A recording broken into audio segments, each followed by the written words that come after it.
The following is a presentation of the Belly Up Sports Media Network. Here's what's cooking on today's Sports Stove Fantasy Baseball Show. We're talking second half studs and duds, waiver wire adds and drops, and the latest Major League Baseball news. That's what's cooking on today's Sports Stove Fantasy Baseball Show.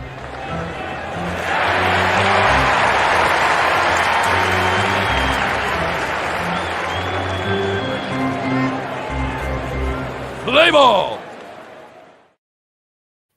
Welcome into an all-new edition of the Sports Stove Fantasy Baseball Show, presented by BellyUpFantasySports.com, Righteous Felon Jerky, and SeatGeek. I'm your host, Ben Stover, and I am joined by the perennial all-star, the writer from BellyUpFantasySports.com, and the co-host of this show, the one and only Kevin Wilson. Hey, Kev, how you doing, man? We're doing great here, Vince. We had some rain this morning, cooled us down a little bit. And so we appreciated that. And, of course, we got baseball back where it belongs after the All-Star break. So I'm pretty excited to get the second half rolling and see what before football gets all involved. But it's baseball's time, and I'm excited. I'll tell you, it's been a good weekend. In the past several years, I've had MLB TV through my phone carrier for free. This year we switched phone carriers, so I didn't have that. So I paid for the radio version of it, where you could listen to any radio game of the team you want to watch or listen to. And Saturday, the Brewers were the MLB game of the day. So last night they played Minnesota. They went 12 innings, 1 in 12 innings. So I got to watch the Brewers for only a handful of times this season. So I hadn't watched them a lot, listened to games and things like that. But so I got to watch them. Then today they were the Roku game. So I got to watch them again today. And another high scoring outing. They get the win against Minnesota. They sweep Minnesota. Coming out of the All-Star break. So for me, it was a very good weekend baseball-wise. Right. As we got back to it, fantasy and real baseball. I am getting at that age now where All-Star breaks are time off for me. Like, I don't pay attention to All-Star breaks. So we'll talk about all that in our second segment, I guess. Right, and you're mentioning on TV because the Dodgers and the Red Sox were the MLB game of the night Friday night. Mm-hmm. They were last night. And tonight they're playing on ESPN. So Dodgers and more Dodgers. And, of course, they won yesterday in extra innings. Yeah. And so turn on Dodgers, I'm happy, especially when they win. Yeah, which they did the first two games. I don't know if you saw that. Teoscar Hernandez comes up trailing bottom of the ninth against Kenley Jansen, former Dodger closer. And what does he do? Hits the home run. And then they won in an extra inning. So baseball is king in the Wilson household, and so I'm happy. I love it. All right, well, let's talk fantasy baseball. Let's get started. Our first segment of the day is what we call the Fantasy Burner.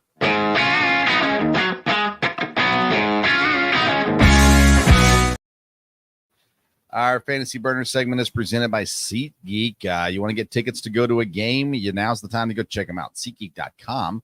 Use the code BellyUpSports. You're going to get $20 off your purchase. So make sure you check that out. Use that code, of course, as well. All right, so we're talking second half studs and duds, guys that we are looking forward to here in the second half, the close really of the fantasy baseball season. It's not even second half. It's the last 6 weeks of the fantasy baseball season, going into the playoffs, of course, as well. And then duds, guys that, may have had a good start, maybe haven't, but guys that we don't think are going to have a great stretch run of the fantasy baseball season. So let's start with some studs. Who leads off the studs for you this week?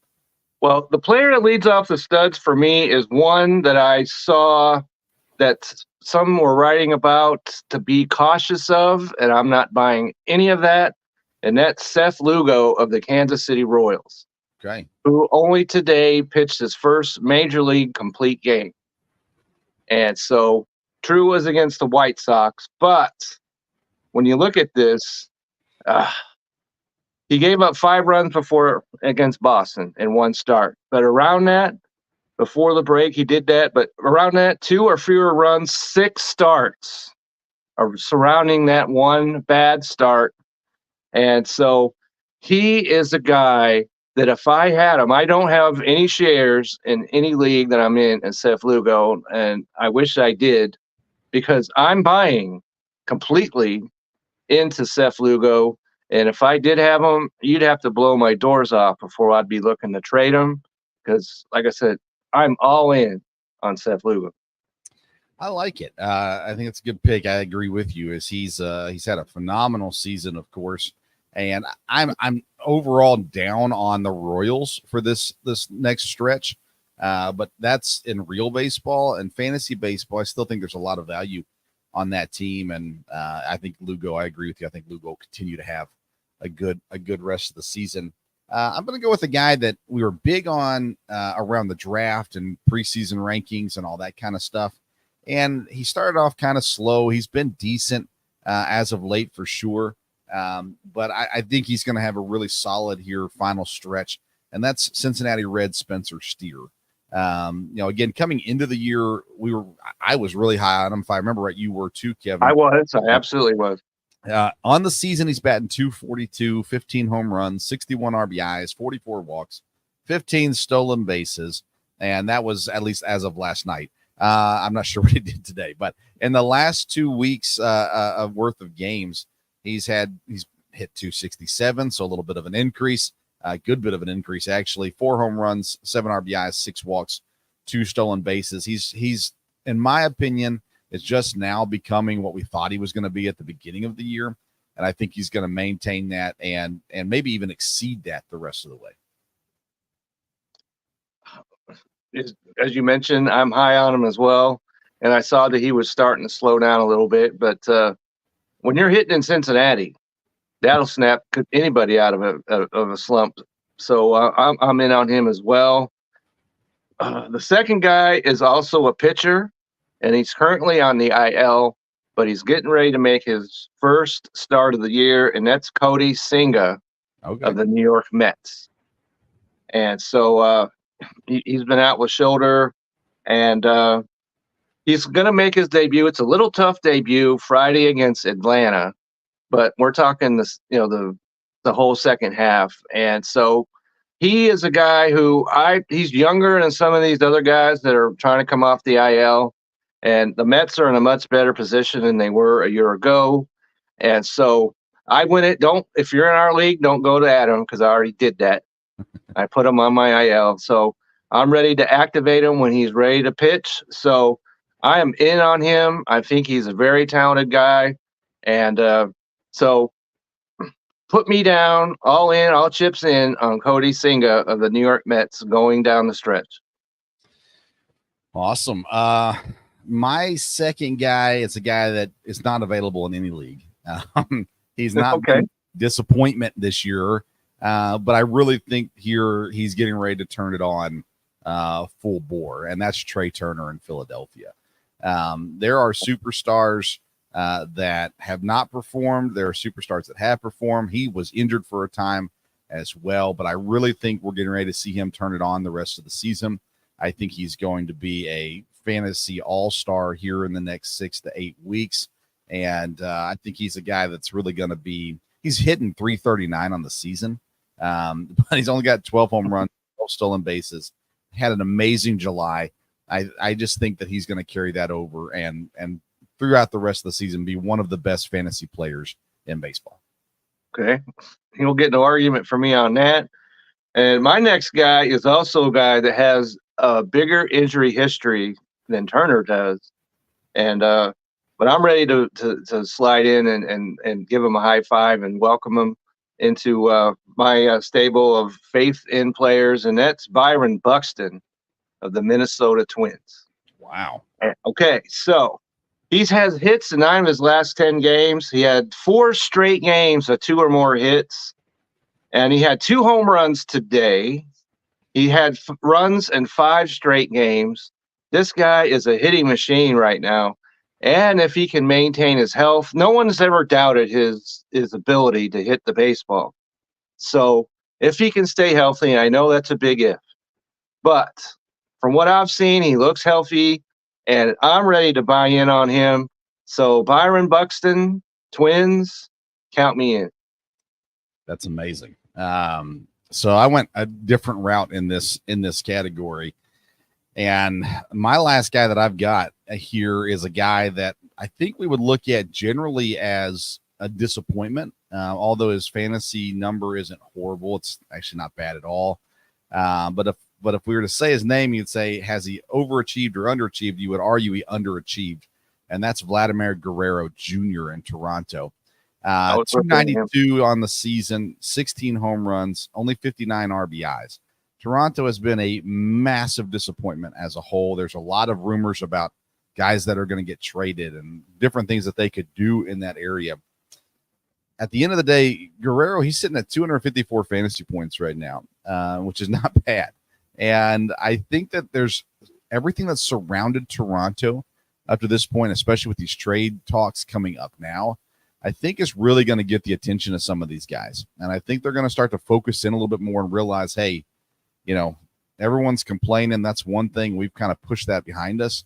But now we're realizing maybe our jobs are at stake here and our legacies are at stake here. I think Vlad Guerrero has a phenomenal final run here in the fantasy season this year. And again, he's not available in any leagues or anything like that. But if I got him on my roster, I'm feeling pretty good about what's ahead, I think, for Vlad Guerrero. And to me, I think he's going to be a second half stud. And he's also a guy that has had trade rumors surrounding him. Yeah.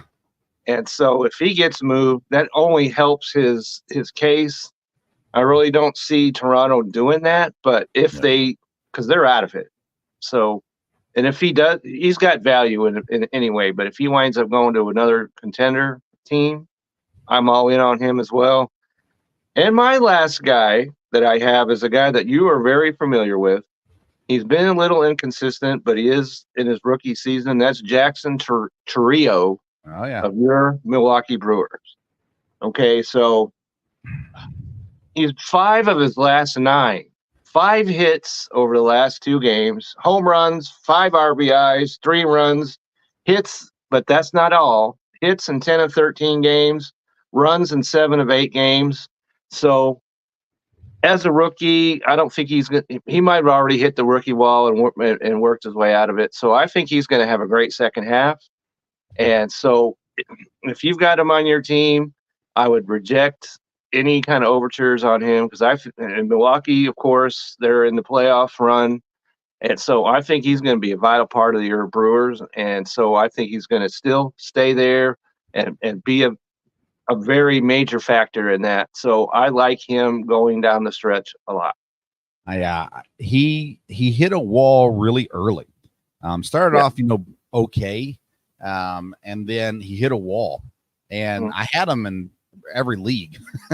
I started to drop him in some leagues because I was like, I just can't afford. I've got enough Brewers on my roster as it is. I can't afford a guy that's not hitting. He has been picked up in all the leagues I've dropped him in. He has been incredible here coming up to the All-Star break. And they played some easy teams in Colorado, Pittsburgh, Washington, the Dodgers. But against Minnesota this week, this last 2 games, Saturday and Sunday, 3 of 5, 2 stolen bases in the game on Saturday, 2 of 4 with a home run in the game today. And then again, like you mentioned some of the other numbers, but a really good series against Pittsburgh and a solid series against Colorado. He seems like he's found the consistency. Is he going to be an all-star? No, not at this point, but he has found his consistency, which is going to help out a ton. And the Brewers are a team that can score runs, and they're going to have to score runs in order to win games. And I like that too. I like that pick by Jackson Chourio. I think he is a rising stud out in Milwaukee, and I think he's going to finish the year pretty strong too. I like that one, Kevin, a whole lot. All right, let's go to the duds now. Some guys that we don't have confidence in, and I'm curious to see which direction you go with this. So I'll let you start us off. Okay, so a player that I am leery of, and I apologize to myself and all the Dodger fans in the world, all right? Everybody knows the Dodgers are my team, but I am extraordinarily weary of Clayton Kershaw, Okay. who's supposed to make his season debut on Thursday. Okay, so he's going to be on a pitch count. I think that's going to be something that's going to hold for a while because he's fragile now. And when he's not fragile, he's not been dominant. He hasn't been the Clayton Kershaw of old. I have to see him perform before I'm ready to push my chips in on him because the last time we saw him, he got blowed up big time against Arizona. So I'm not at this point ready to say, I hope he comes in because the Dodgers certainly need all the pitching they can get their hands on. But I'm not ready to sit there and say he's going to be an all-star in the second half. I'm just looking for workable, and workable in fantasy, unfortunately, does not work for me. I'm looking for more than that. I was really curious to see if we were going to land on the same person, Kevin. We did not. Okay. But there is another LA Dodger pitcher that would terrify me if I was a fantasy owner right now. And it's none other than the superstar, Tyler Glasnow. Okay, he starts Wednesday. He comes off the IL on Wednesday. Let's look at a couple things about Tyler Glasnow. First of all, 2 starts ago, this was back on the 29th of June against San Francisco. 3 innings, 5 earned runs, 7 hits, only 1 strikeout. That's scary just because it's a bad performance, but it is an anomaly in the season that he's had. I mean, he's had a really, really solid season. Against Milwaukee on the 5th, he went 6 innings, 5 earned runs, but 7 strikeouts. So he made the most of that one. He's 8-5 on the year, 3.47 ERA, 143 strikeouts. All that is pretty solid. 109 innings pitched. Let's just track it for a second, though. 2023, 120 innings pitched. I know where you're headed. Career. 2018 was the next time that he reached close to that. It was 111.2 innings in a year where he spent time on multiple teams, Pittsburgh and Tampa, I believe. And then he went in 2019, 60 innings, 2020, 57 innings, 2021, 88 innings, 2022, 6.2 innings. He's at 109 innings. He's getting ready to come off the injured list, 15-day IL. Listen, he's a phenomenal talent. He's a great pitcher. If he's healthy, he's one of the best pitchers in the game, top 10, no doubt. But can you trust Tyler Glasnow to last over the next 6 weeks of regular season fantasy and then another 4 weeks after that in the playoffs? I do not. And for me, I put Tyler Glasnow in the dud category, not because of his talent, but because of his availability. And I don't think he's going to be available very much in this final stretch run. Well, you are well aware that we discussed him before the season began. We talked about this innings that you just went all through. And I had just put him on my fantasy all-star starters list the same day he goes on the IL. So he has not earned my trust whatsoever. So I hope that he comes out and he pitches well. But like you're saying, all he has to do is pitch 11 more innings or 12 actually, and he's got his high in major league. High. Career high, 112 innings. There are pitchers that do that in the minors, I would believe. So that doesn't inspire confidence in me at all. Yeah, agreed. Okay, so the next guy is also somebody that's on the IL who's supposed to come off it on Thursday, and that is Mike Trout. Oh, wow. Yeah. Okay. I have been wanting to believe, and I had, issues with him before the season started. We discussed that on air when the draft was going on.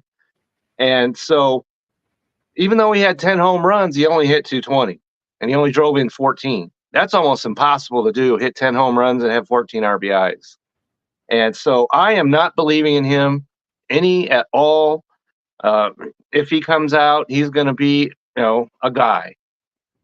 And so, and you don't have Mike Trout on your team because he's a guy. But I'm not ready to believe in him. The days of believing in Mike Trout, they're over to me. So I would riverboat you on this one. I'd go the other side.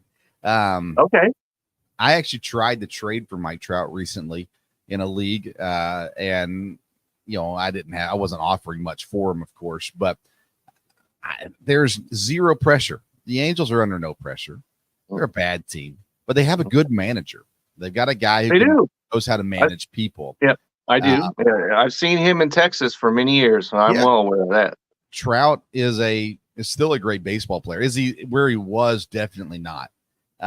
I think Trout's going to be, I wouldn't put him as a stud, but I think he's actually going to be a pretty serviceable fantasy player coming when he gets back, just because, again, what's he playing for right now? It's just numbers. That's really all there is to it. And I kind of like a batter that's not under pressure. And I think Mike Trout's actually going to be pretty serviceable. I wouldn't put him as a stud. I wouldn't put him at the top. I like him. If someone has him in our league and they want to trade him to me, I'll take him. I got no problem with that one. So I don't think you're horribly wrong. Like, I can't believe you'd say that, but I would disagree at the very least. Well, Brett is the one who has him in our league, so you might want to make some overtures to him and see what he says. If I had him and you made any kind of offer, okay, we could come to an agreement, I'm pretty sure. All right, well, let me ask you this. I wouldn't do that, but let me ask you this. If I were to trade you Xander Bogaerts for Mike Trout, would you take that trade? That's another guy I don't have a lot of confidence in. Xander Bogaerts is my next dud. Worst season of his career. He's batting 230. The closest he came to batting 230 was back in 2014 at the age of 21. His first full season in Major League Baseball. He bat 240 that year. His on-base percentage is 272. In 2014, it was at 297. Slugging percentage, 319. In 2014, it was at 362. Like, he has just been so bad this year. 18.9% strikeout rate, which is highest it's been for him since 2014. He's been close to that, though, for quite a bit. He's only got 4 home runs on the year. That's not good. Only 4 stolen bases. He doesn't usually steal a ton of bases, but more than 4. 15 RBIs. That could be a result of the team being bad, of course, but that's not very good. It's a pretty depressing year right now for Xander Bogaerts, and I don't see it getting any better for him in the rest of the run here at fantasy playoffs and fantasy, season ending. Xander Bogaerts is a dud for me here. I would not disagree with that. And I've sat here and I thought about it for a second. No, I would not make that move. I got shortstops up the wazoo, so I would have no interest in that whatsoever. Okay, so another guy who was a wonder kid, about a week and a half ago. And so, but I'm not I'm weary of him, and that's Rhys Hines. Oh, yeah. Okay. It's a good one. The dude exploded all over the place. All right. And because he had 6 straight games with hits, 5 home runs, 11 RBIs, 7 runs. Everybody was scrambling to get him on their team, which that's fine. However, reality has come home. He was not in the lineup today. He's one of his last 12. He has 3 strikeouts Friday and Saturday. So, and he has a strikeout problem in the minors. And if you got a strikeout problem in the minors, you know full well that he's not going to be getting any fastballs up there when he's at the plate. And so I see that strikeout problem persisting, and it might get to the point where he's going to start losing at bats. And so I would be on the lookout to see if you have him, if this drought continues, that if so, he is a droppable guy to me. I wouldn't hesitate to do that. And so I have zero faith in him. I was glad to see him explode. I'd never heard of the dude before 2 weeks ago. And so that's great that he did what he did. But now it's time to pull the curtain back and see what's really going on back there, and it's not a pretty view. I like it. I think that's a good one. I'm not in on him either. So I think that's a great, great choice there, Kev. All right. So my last dud that I have for you, it's not based on any stats. It's not based on any anything I've seen in particular from this player, but it is based on one thing, Kevin. Okay. And here's what it's based on.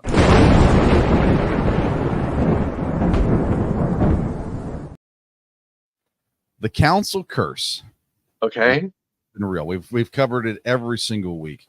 Shota Imanaga is a dud for the finale of this season. He has been incredible this year. 2.97 ERA. He's 8-2.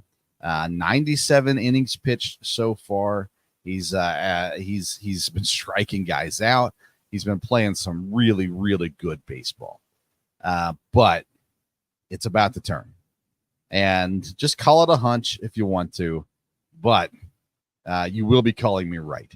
Shota Imanaga is a second half dud, and in this final stretch of your fantasy regular season, he is going to give you sub 20s and sub 15s and close to 10 points maybe in a start.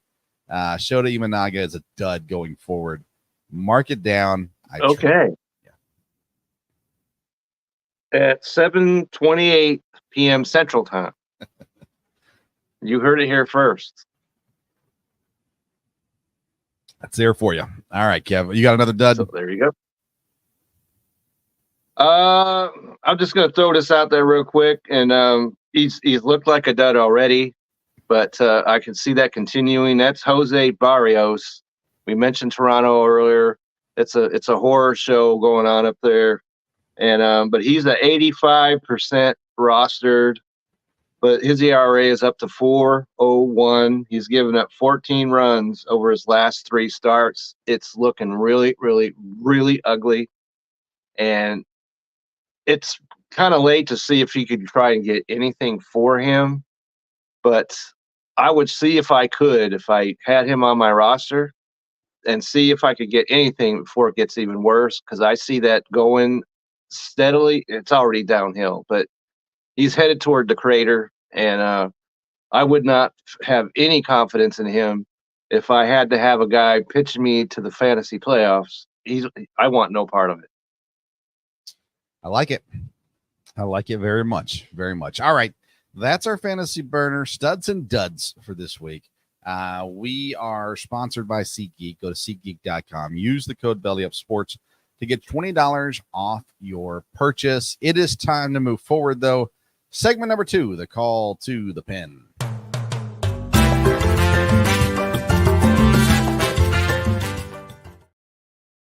Our call to the pen is presented by Righteous Felon Jerky. You can join the flavor revolution. RighteousFelon.com. Use the code STOVE15 at checkout. You're going to get 15% off your purchase. Hall of Fame. They're in.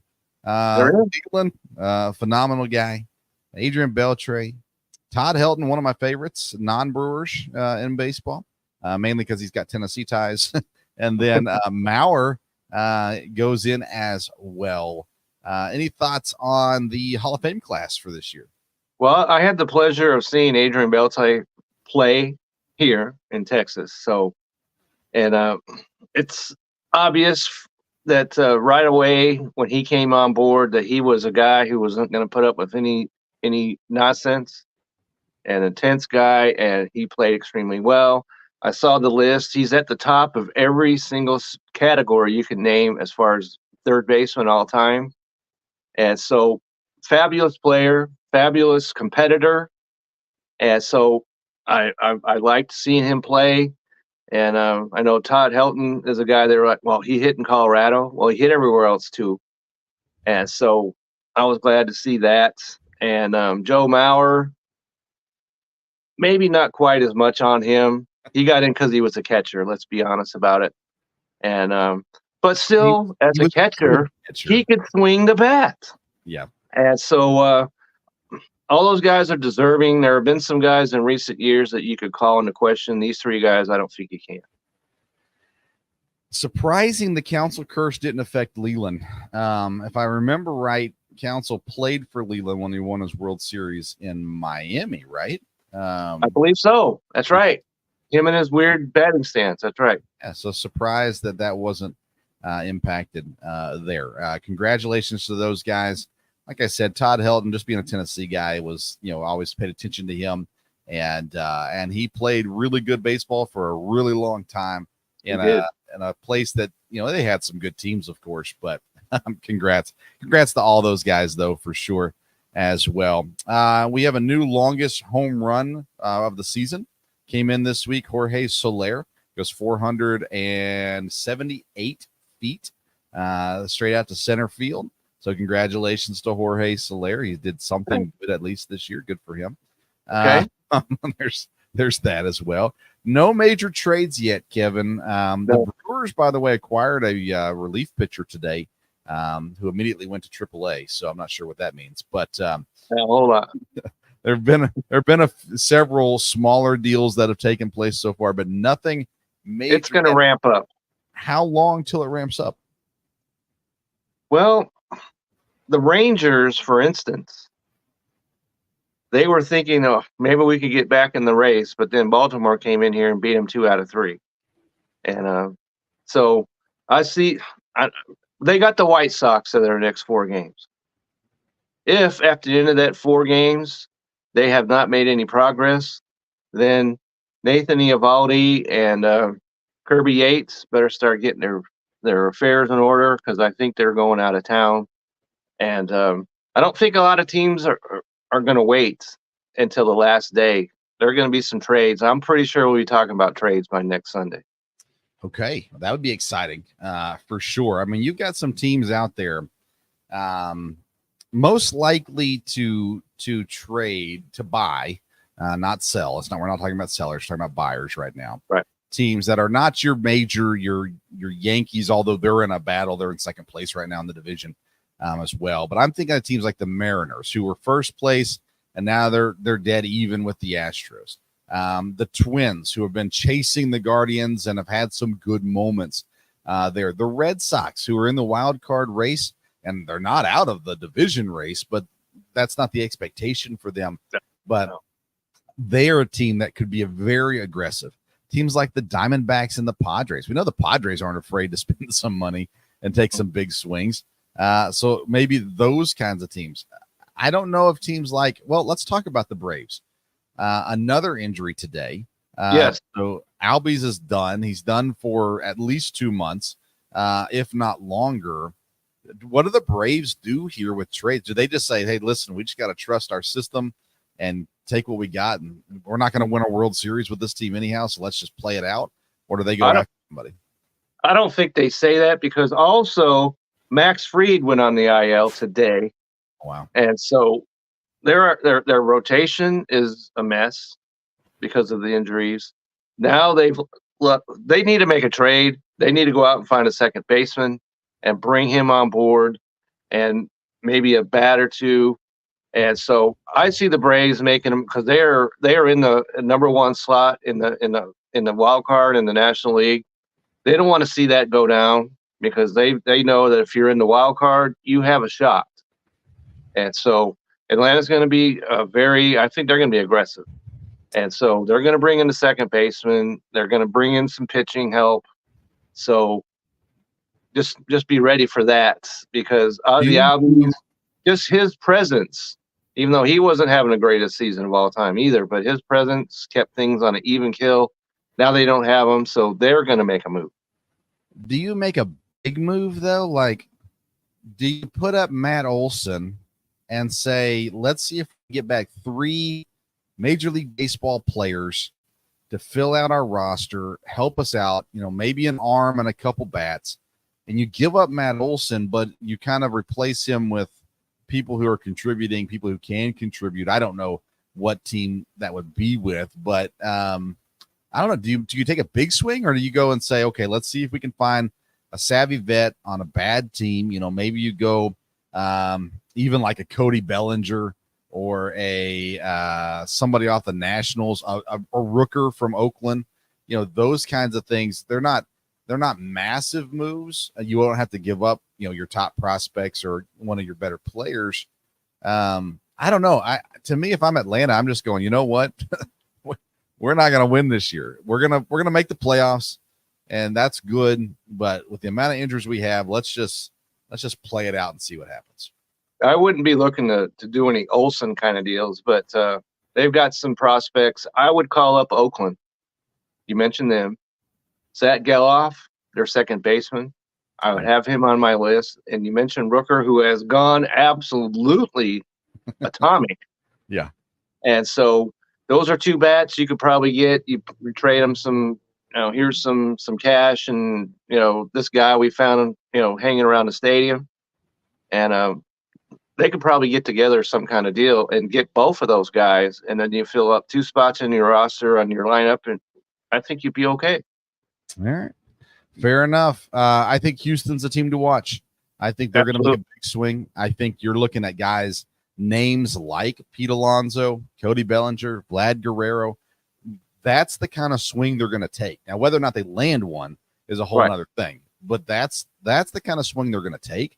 And they might end up settling for someone, I'm trying to think of a good name to give you. I don't know that I got one. But like a Josh Bell type, somebody like that might be what they end up with, but they're going to take a bigger swing than that and see what they think so. I think so. And those guys that you mentioned, because they have a first base need.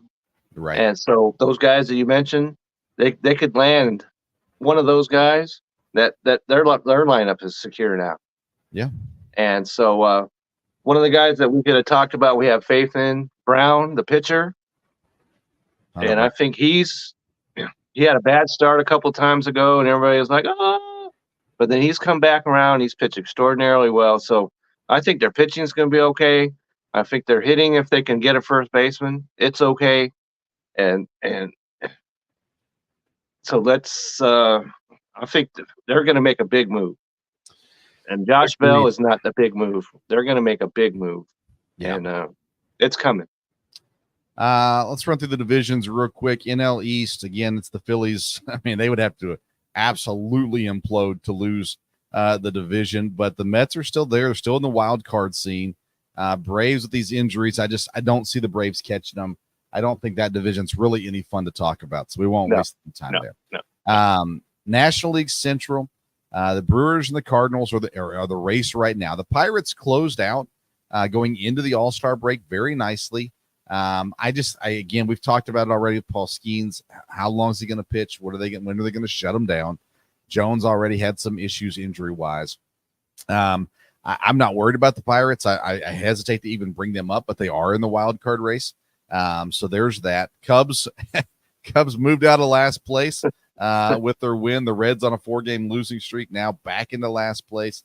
How about a team that has things they can trade in Cincinnati? I mean, how many teams are calling them up and saying, hey, can we have one of your guys? I think Ellie De La Cruz is probably the only untouchable guy in Cincinnati right now. You'd have to give up a lot to go get some of those guys, but my goodness, they got a hordes of talent, and if they don't have a manager change at the end of this year, I'll be shocked. Yes, I agree totally with that.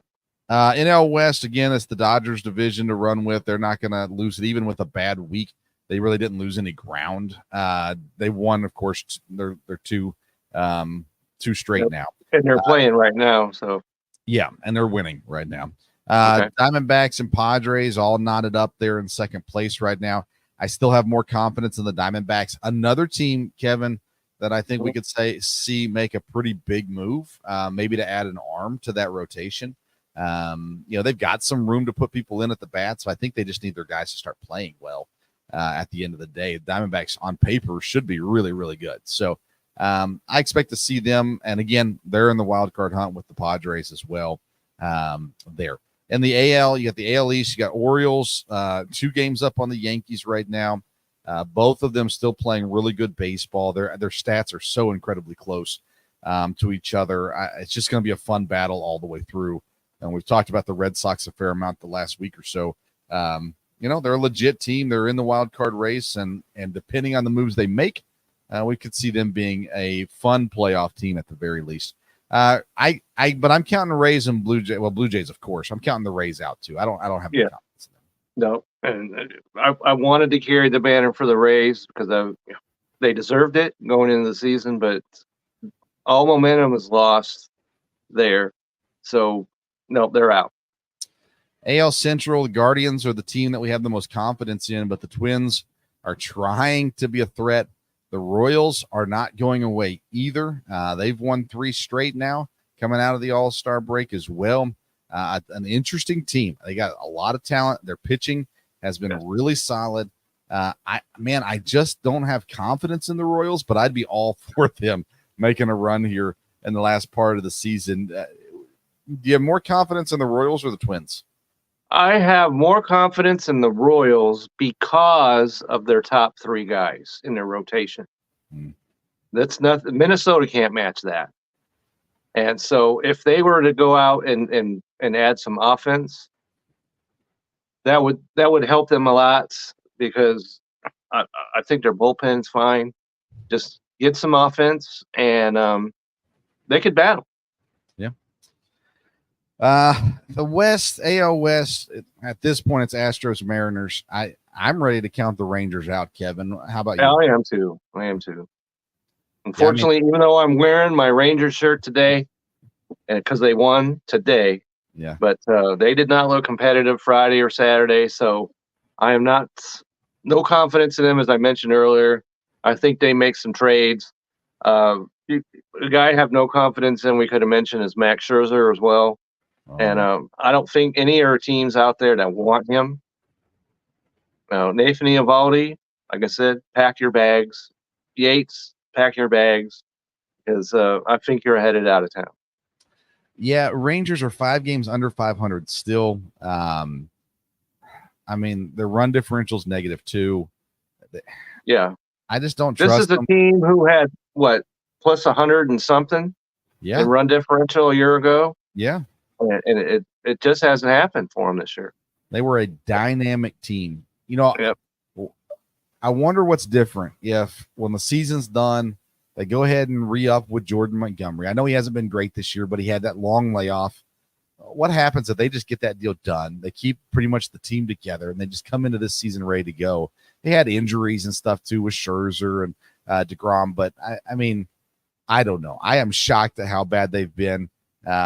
Anyways, I've said it all along. I think Houston's the team to beat in the West, but the Mariners are staying respectable. Of course, they're still tied for first. They're right there. I just have a lot more confidence in the experience in Houston, even though Seattle has a dynamic rotation. They do, but their offense is worse than Kansas City. Yeah. Oh yeah. Way worse. And so they need to trade for some bats, and they need to do it tomorrow, I think. Because this thing could go, because they played Houston at home. Okay. The first 2 games, they scored 2 runs. Yeah. It's not going to get it done. They need offense. They won today, but they need offense. If they don't go out and get it, they're not going to make the playoff. The White Sox are the only team worse than Seattle in offense. Everyone else in the American League has scored more runs than Seattle. Now, granted, they've got 60, 70 more runs than the White Sox, but if that's your bar, you're not doing it very well. Right. Listen, you should be as a first place team in your division. You should have scored more runs than the Angels, more runs than the A's, more runs than the Tigers, more runs than the Blue Jays, more runs than the Rays. Like, you're first place in your division. You should have an offense, and they do not have an offense. They do not. They will try to address it. They will try to address it. But we could mention, because Julio Rodriguez crashed into the wall today and came out. We don't know the extent, and that's like the second time that he's had an injury scare this year. And so, if anything happens to him, they can cancel Christmas. Yeah, I don't know. They would have to add, to me, 3 key additions to their lineup, and I don't think they can do that. I don't know if they can either. Maybe they can in Oakland. Maybe you go there. Maybe they make one big deal with even Bellinger. I know Bellinger hasn't been great this year, but a guy like Bellinger or a Votto, who's always rumored to be available. I don't know. There's some options out there, but you're going to have to get creative and hit on some guys as well. So I'm curious to see, a guy like Logan Thomas. Like, I'd love to see him move somewhere. Move him out to Seattle. What does he do out there? I can't guarantee it, but I like it. I'd like to see it. I like him. I like him. And so that would be a big addition, and make a move, add some infield help, and maybe you can make it work. 3 bats is a little steep to ask for, but 2, they need at least 2. Yeah. Or they might as well just fold the whole shebang and not even try the rest of the way. They need 2 bats at least. Yeah. All right. That's it. Call to the pin. Presented by righteousfelon.com. Use the code STOVE15. Get 15% off your purchase. Let's get to some waiver wire ads and drops. We call it our fantasy focus.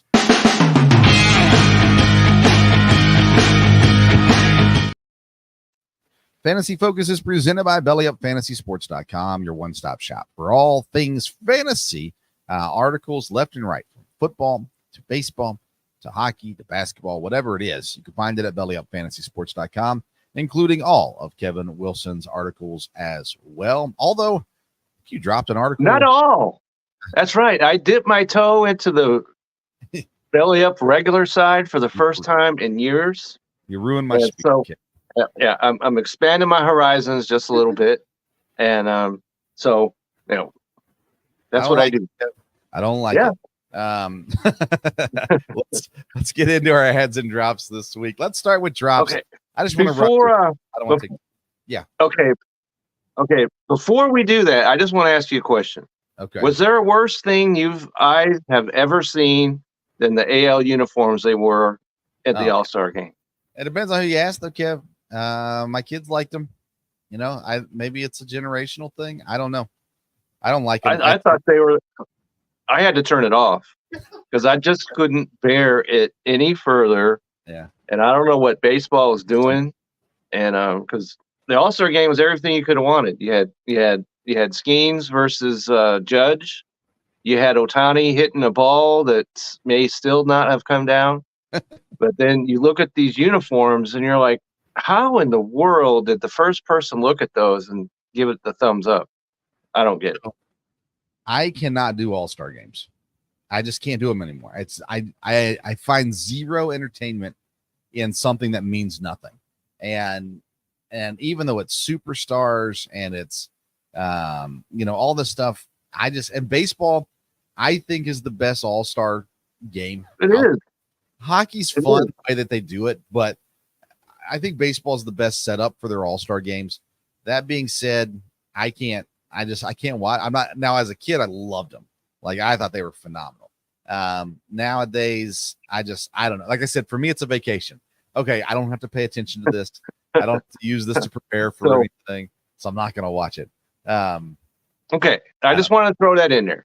I don't want to, throw everything out completely out of whack, but yeah, it was embarrassing to me. That's what they put forward. We will add a new segment called the "Get Off My Lawn" segment. Okay, all right, we'll just yell "Get off my lawn" and then give a reason for it. I like it. All right, let's get to drops. I want to run through the drops because I think those are a little easier, and then we'll get into the ads. Okay, so my first drop is a pitcher for the New York Yankees. Okay, and that's Nestor Cortez. Yeah, at 55.9% rostered, 11 runs in his last 8 2/3 innings, 15 hits, and just 1 strikeout. And he had 1 strikeout in 1 game. That's not going to get it done. And I'm not ready to turn over my team to a guy that's given up that many runs. I know he's got a great team behind him, but his arm, maybe the arms of the Yankees in general, even though Garrett Cole looked much better. Yeah. But Nestor Cortez does not look good at all. And so I'm in a 10-man league, I'm willing to cut bait on him. Yeah, I'll stick with the Yankees too. Alex Verdugo. He was a guy I was in on earlier this year. There we go. Okay. He had a really solid start to the year. He had a moment there where he was impactful in fantasy baseball. He's not impactful anymore. If he's impactful, he's going the other direction for you. Alex Verdugo is on my list of drops this week. I like the potential in him. I could see him snapping back at some point, but I think he's now for the rest of this season a streamer. Get him in the right matchup, right opportunity. But overall, he scares me. I'm staying away. I'm dropping Alex Verdugo if I have him. Okay, so I've got him on my list as well. For 52.5%, this is what you got. 1 for his last 24. Okay. No home runs. He hasn't hit. His last home run was on July 6th. No runs since then, okay, at all. And he has 1 RBI since then. And we're, coming in towards the end of July now. And that's his number. Yeah. No thank you whatsoever. He's on my list as well. Yeah, can't do Alex Verdugo anymore. Nope.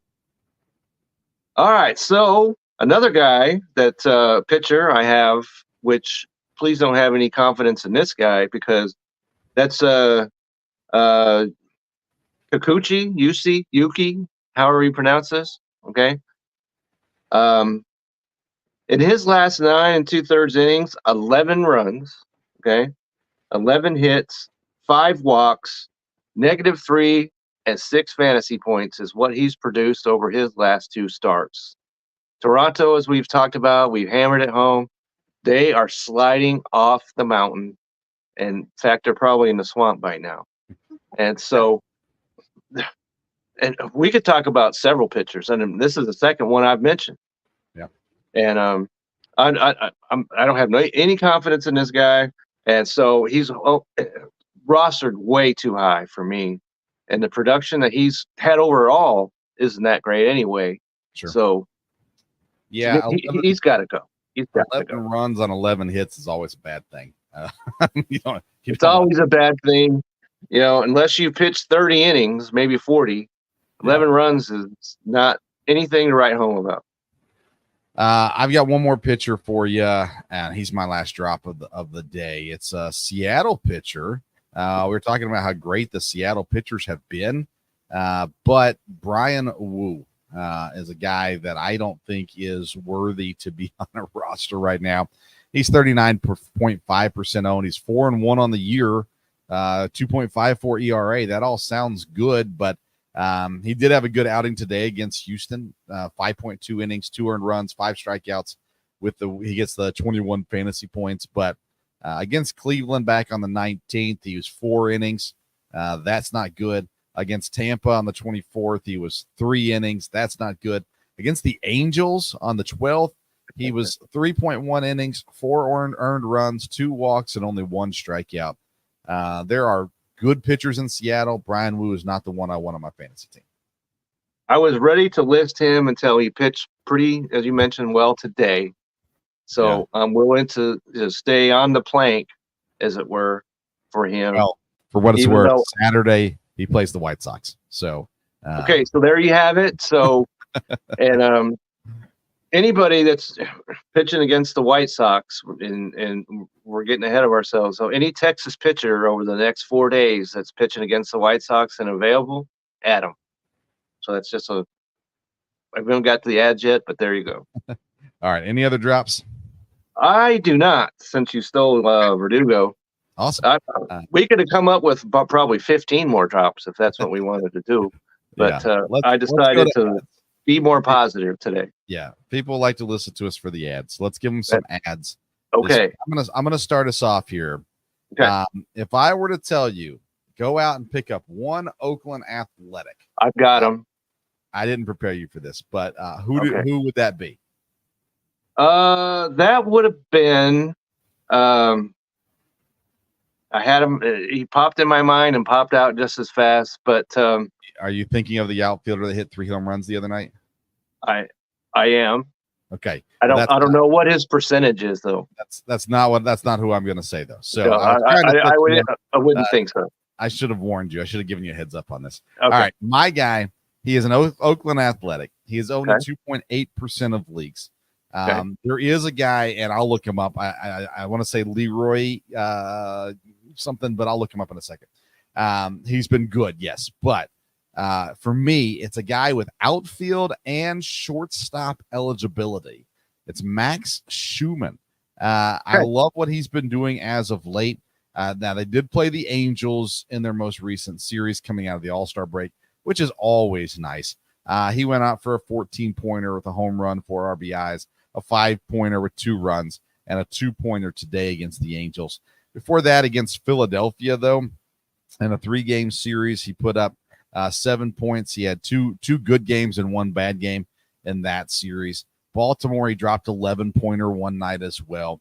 This is a kid who's been in the lineup now since at least the beginning of June, so for the whole month. And again, he's shortstop and outfield eligible. I love it. I love it. I love it. Max Schumann, you can find him. He's available in your league right now, and 3.7% rostered. Now's the time to get on him before it's too late. Okay. I like that a lot. And my first ad is also shortstop, also an outpost in baseball in general, and that's the Angels, Zach Anito. Oh, you got me. Yeah. Okay, at 9.4% rostered. And as a shortstop, this guy has 13 home runs. So that's number one. And then you add in, he has 16 stolen bases, hits in 8 of his last 9, 4 games with 2 or more hits in that stretch, and runs in 4 or 5 games. And so he is productive, about the only one that's productive in the entire Angels lineup. And so if you need shortstop help, which a lot of people don't this year because there are shortstops that are playing pretty well out there, but if you need one, Zach Nito is the place to look for it because he's available, and I like what he's doing. All right. One of them backtrack real quick. Lawrence Butler is the outfielder for Oakland. He had the 3 home run night against Philadelphia and a really good series against the Angels as well. So I didn't want to get his name wrong and forget about it. Zach Nato for Los Angeles. He was on my list as well. And he has been a stopgap for me in my Yahoo League and has been a massive help in my Yahoo League. But I just traded him away, Kevin. So let me get your quick thoughts on this. Ooh, okay. So I acquired Lourdes Gurriel from Arizona and Willie Adames from Milwaukee for Zach Nato, and I had to give up Cole Reagans in that trade as well. So I needed outfield help really, and my Zach Nato was my only shortstop until Mookie Betts gets off the injured list. And I felt like I needed a better shortstop. So I upgraded shortstop, but I had to give up Cole Reagans. I originally offered, who did I offer? I originally offered a different pitcher, maybe Barrios, and the guy rejected it. He countered me, said Cole Reagans. I got pitchers, man. I got all the good Seattle pitchers, Miller, Gilbert, and Castillo on the team. I've got Max Scherzer, who again had a rough outing. I've got Wheeler. So I'm okay at pitcher. So I let go of him. But anyways, I love Zach Nato. He's been a huge help to me on my Yahoo League, but I just traded him. The trade cleared today. So there's that. So there you go. So I think that's a solid trade for all involved. Both of us. Yeah. Yeah. And if you could make a trade where it's solid for all involved, well then good on you. Have at it. Yeah. All right. You stole Zach from me. Who else you got? Okay, so we've talked Kansas City, but Michael Wacha. Yeah. Okay. So in actuality, they've got 4 pitchers over there in Kansas City because Michael Wacha is also on the list. 7-6, 3.55 ERA. He's pitched in the 6th inning in 3 of his last 4 starts, 3 or fewer runs allowed. Okay, and 10 straight starts. It doesn't get any more consistent than that. And so if you need a guy, and Wednesday he pitches against Arizona, we like Arizona, but they're on the road. They don't hit as well. So I like that start against them. And so if you need a guy, the pitcher, Michael Wacha goes right to the top of that list. Yeah, I like that one for sure. I'm going to go to the Nationals, Kevin, and 3.1% owned, outfield and first base eligible. Juan Yepes. He is batting .367 on the season. Very short season for him. He's not been up. He's been up since June the 5th. One home run in that time, one stolen base in that time, but he's really produced fantasy-wise really ever since he came up. He started out against Seattle, scored six points in 3 games. Then they went to St. Louis, scored 7 in 4 games. The Mets then were next, 7 points in 3 games. Then Milwaukee, he scored 13 points in 3 games. And now Cincinnati, 11 points in 3 games. Juan Yepes gives you the positional eligibility you love with outfield and first base. And he's young, so there's a lot of potential there. He's getting on base like crazy, batting 367. So I like him a lot. I have not added him to my teams just yet because I really haven't needed to drop anybody. But Juan Yepes is a guy. He's the next guy on my list. He's the guy I'm adding if I got to get rid of somebody on one of my teams right now. I really like what he has. Okay, like that as well. My next guy is at 25.4% rostered, so he may not be as available, but at 25%, that's still pretty available in ESPN leagues, and that's Matt Waldron of the San Diego Padres. Okay. And so he's only 5-9, which is kind of unbelievable. He has a 3.59 ERA, 1.16 WHIP. Against Cleveland, he allowed 1 run on 6 hits, no walks. Okay, so that's important. 6 innings at least in 5 of his last 6 starts. And he pitches Wednesday against your just mentioned Washington Nationals. And so that's a solid start for him. And if San Diego's going to turn it around, they're going to need everything they can get out of him. So I like that start coming up. So if you need pitching help, once again, Matt Waldron available. If he is, get him. I like it. My last guy is also a pitcher. He's in Pittsburgh, 7.5% owned. Make sure you get the right one because there's 2 of them. Luis Ortiz. There's a relief pitcher and a starting pitcher. Make sure you get the starting pitcher. 5.2 on the year, 2.57 ERA, 59 strikeouts. He actually has a save this year as well. How random is that? Let's see here. He put up 20-plus point performances against Cincinnati, the Mets, and Philadelphia. His last start was this weekend against Philadelphia. He went 7 innings, 2 strikeouts, 2 walks, 0 earned runs, allowed 3 hits. I like what he's doing right now. Pittsburgh has found something in their pitching staff right now, which is rather impressive. His next game is Friday against Arizona. Although Arizona is a good team, I still like the matchup for Luis Ortiz. And I think he's a guy that's more than a streamer. I think he's a guy you can actually put into your lineup and hold on to for a little bit if you don't need streamers. If you need a streamer, he's a great streamer. But I like him. I like him as well. I think he's a solid pitcher to have in your rotation. Okay, one last guy for me, and we talked about the train wreck that is the Chicago White Sox, and I think I mentioned him last week as well. But Drew Thorpe, okay, 12.8% rostered, 3-1 with a 3.03 ERA, a 1.01 WHIP, 5 straight starts of 6 innings or more, and he's allowed 0, 2, 1, 2, and 0 runs during that stretch. And he has the Mariners at home on Friday, and so that's not necessarily you have to add him right now because he doesn't pitch till Friday, and the Mariners, we've mentioned only one team in all baseball that's scored fewer runs than they have.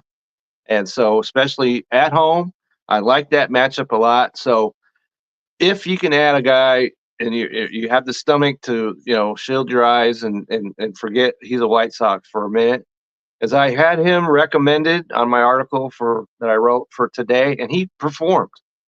And so he deserves a little more shot than a 1-start deal. So I like him a lot going into that start on Friday. Very good. Very good. You refer to your article that went out today or last night, this morning, whatever it was, recently. Right. What else you got coming out this week? Well, you mentioned that I did proceed into the belly up side of things.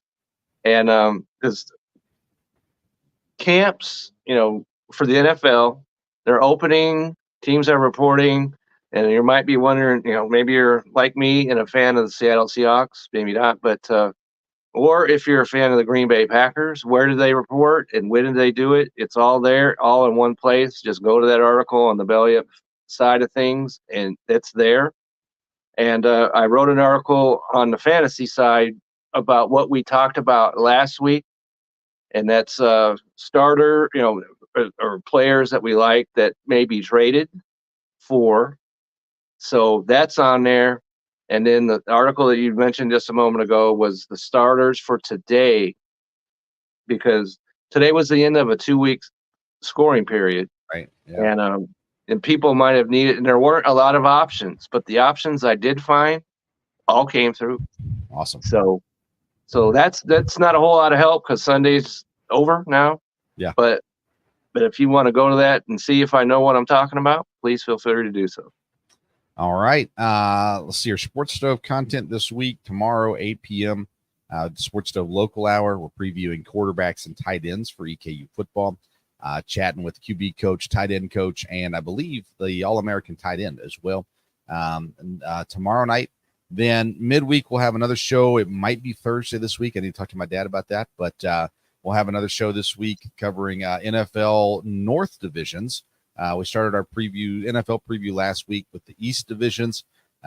Really enjoyed it. Hope that you did too. Go check it out this week, Wednesday or Thursday. If you follow us at Sports Stove on Twitter, we'll announce when that show will be this week. And then just a reminder as well, we are in progress on a documentary podcast, hoping to drop around September, called, let's see, what is it called? It's called From the Shadows of the Coliseum, Matthew Jackson story. So we're going to be doing a documentary on Matthew Jackson, currently a safety with the Tennessee Titans, grew up just outside the stadium. And so great story. And we're working on that, getting that recorded right now. Hopefully it'll be out in September. So keep your eyes out for that too.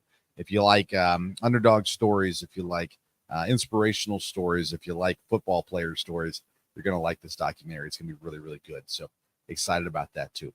Let's see here. BellyUpFantasySports.com. Again, make sure you check it out. RighteousFelon.com. Use the code STOVE15. You get 15% off your jerky. SeatGeek.com. Use the code BellyUpSports. You're going to get $20 off your purchase. To find Kevin Wilson, you can find him in lots of places, but mainly on Twitter at Kevin62 WILSEA. You can find me on Twitter as well at Sports Stove. Until next time, we'll see you around the Sports Stove. Everybody have a great week.